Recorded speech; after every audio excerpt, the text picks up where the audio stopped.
Good day, my name is Akila Beckles, and I am a student at the University of the West Indies Open Campus, studying early childhood education and family studies. Today I will be discussing dyspraxia. We will be going through what it is, what are its symptoms, as well as treatments. We will also discuss some intervention strategies and how parents can be included in some of these strategies. We will look at the life of Maria Montessori and how she was instrumental in laying the foundation for helping disabled children with their education. Finally, we will discuss some global diagnostic methods and link them to our own local methods here in Trinidad and Tobago. Dyspraxia is a disorder that causes messages sent from the brain to the muscles to become interrupted, which leads to problems with movements, coordination, memory, concentration, and attention span. According to the Dyspraxia Foundation 2018, dyspraxia is a form of a development coordination disorder, or DCD, that affects the gross and fine motor coordination. It can also affect non-motor functions, such as memory, concentration, attention span. It is a surprisingly common neurological disorder.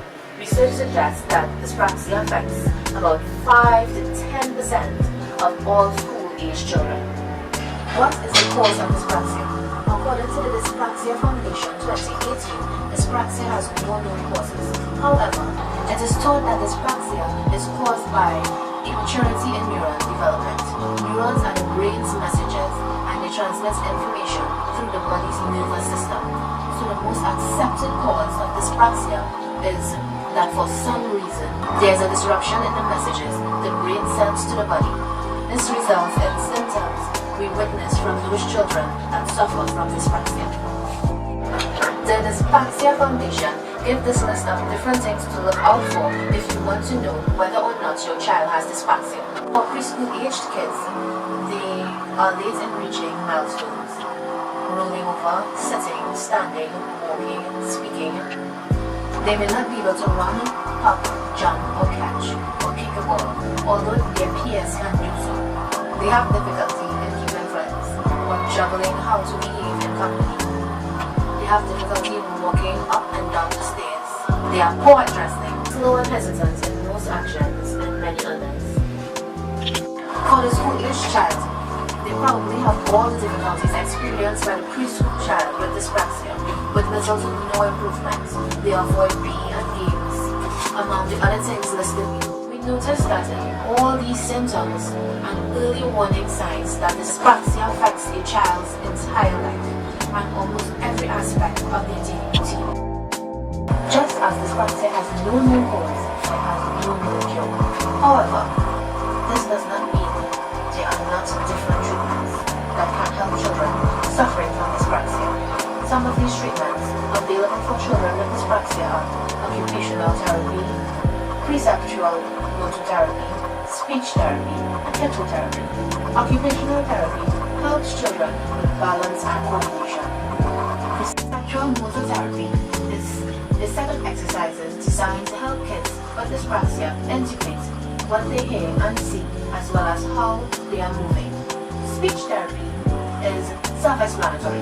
These exercises help to improve the child's ability to speak without difficulty. Hypnotherapy. This is when therapists use the natural movements of a horse to help the rider work on physical skill and balance and coordination. These sessions can also improve the child's cognitive skills like his or her sensory processing and attention. There are several different educational strategies to help a struggling child you may have in your class. A few of these strategies are listed.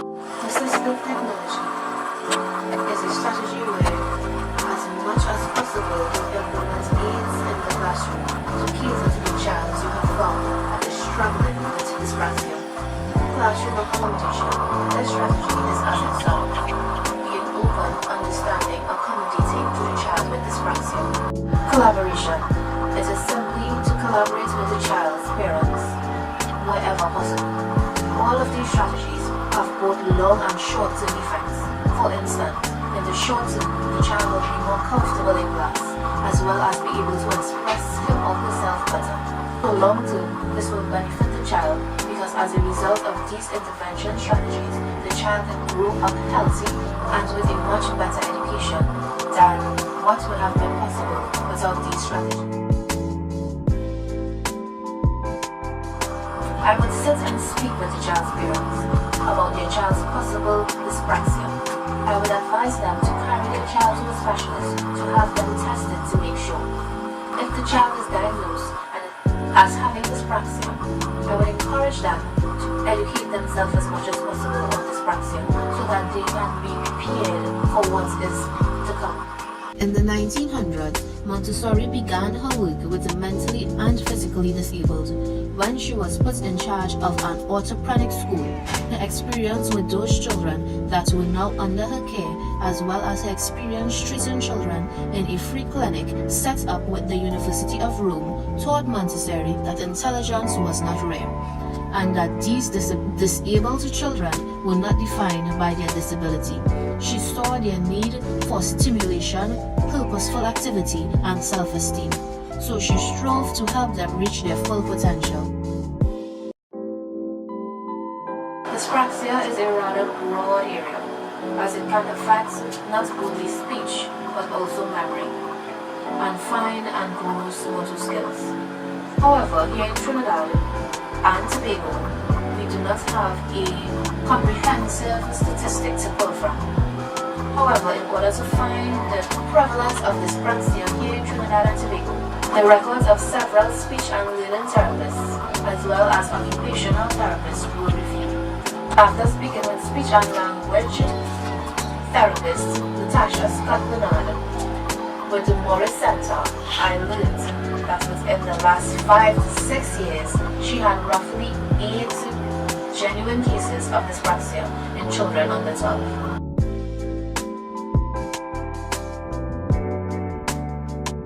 According to occupational therapist Sally Payne, some of the things to look out for in a child you suspect is having dyspraxia are things like if they were late to reach their first motor milestone, such as walking or speaking. The biggest diagnostic method is to test the child's writing. Since dyspraxia affects fine and gross motor coordination, a child with dyspraxia will have difficulty holding a pencil and writing, so their handwriting will be messier than their classmates. Trinidad follows all of these same methods. At the Morris Center, during their phase 1 assessment, they go through the child's history and discuss it with the parents to determine what age the child reached those motor milestones. They also test the child's fine motor skills to see what level of development they are at. They also test their speech impairments.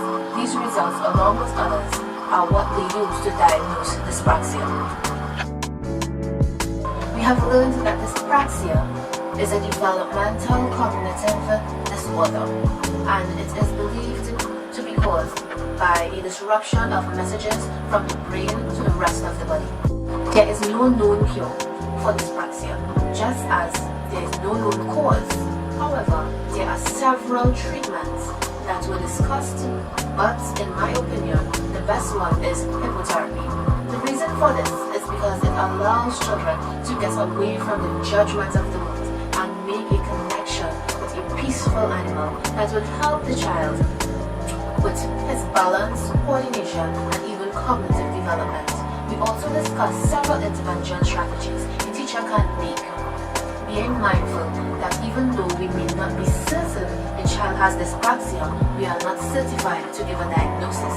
So I believe that the best intervention strategy is collaboration with the parents and encouraging them to seek professional opinion on their child's disorder, and then working with them to push the child to their potential. I believe that as a nation, we fall in one big way, and that is awareness. I believe that awareness of this disorder would be the first step to changing the way the public will view and treat children with dyspraxia.